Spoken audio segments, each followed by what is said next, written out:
Right, I'm at the launch of a book about the Groundwork Trusts and Foundation in Manchester Town Hall, and I've managed to lasso together here some of the founding spirits, starting with Walter Menzies. Walter, tell us about the beginnings. Well, in the beginning, dinosaurs roamed the earth, and Peter Wilmers had short hair, and there was Mrs. Thatcher, and there was rioting.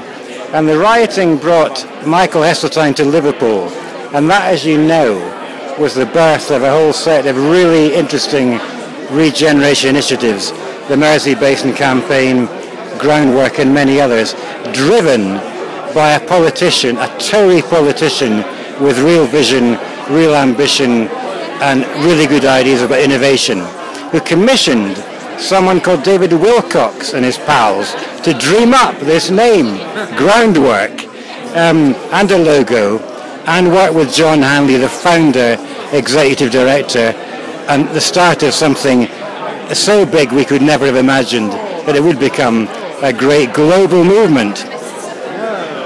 John, tell us about your time, first of all, in Merseyside County Council, I think, and then you took the bold move of jumping in to be director of the first Groundwork Trust.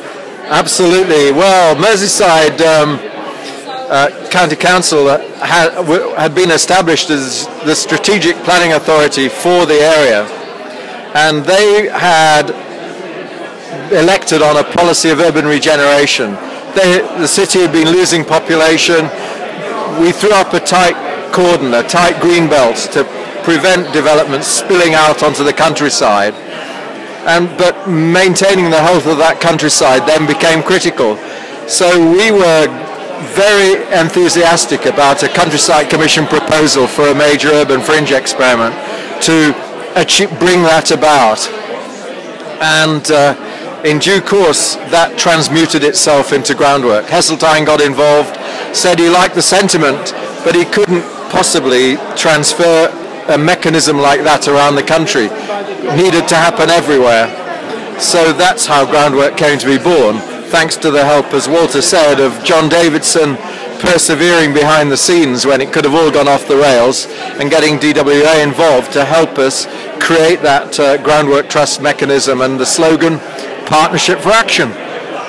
And Sue Price, what were you doing at the time in the early days of Groundwork? Well, I arrived in Wales as an English girl in the middle of the Welsh valleys immediately after the miners' strike. So it may not have been the Toxteth riots, but nevertheless there had been an awful lot of conflict between communities in the Welsh valleys.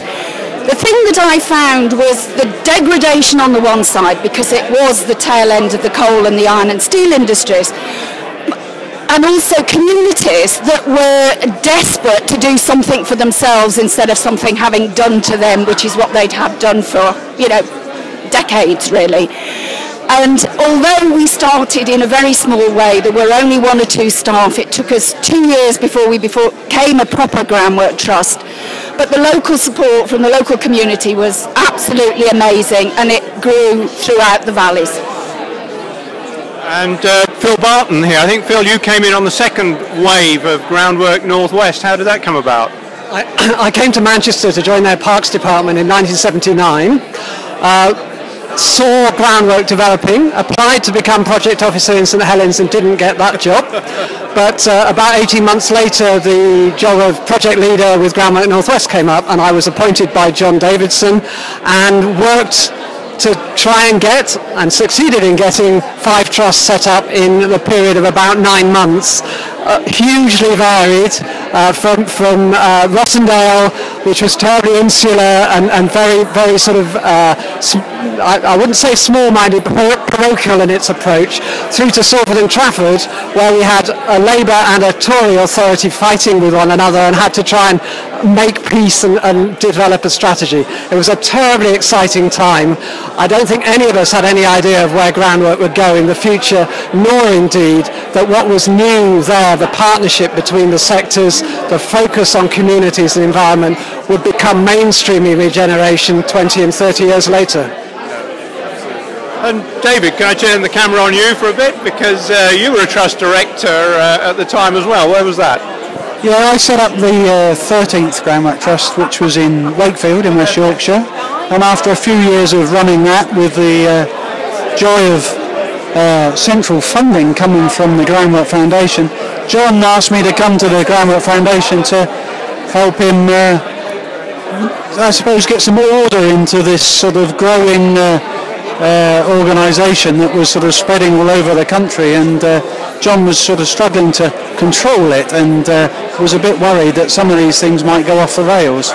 So we tried to put in place, with David Wilcox and others, a groundwork operating system that would sort of be a manual for all these new trusts that were being set up.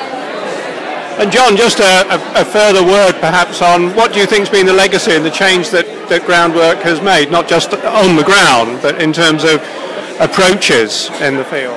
I think it's really, really fundamental, actually. As David was saying, actually putting community engagement at the heart of environmental change was a very kind of radical innovation at that time, and it's really not straightforward to do that, but I think that's been a lasting benefit.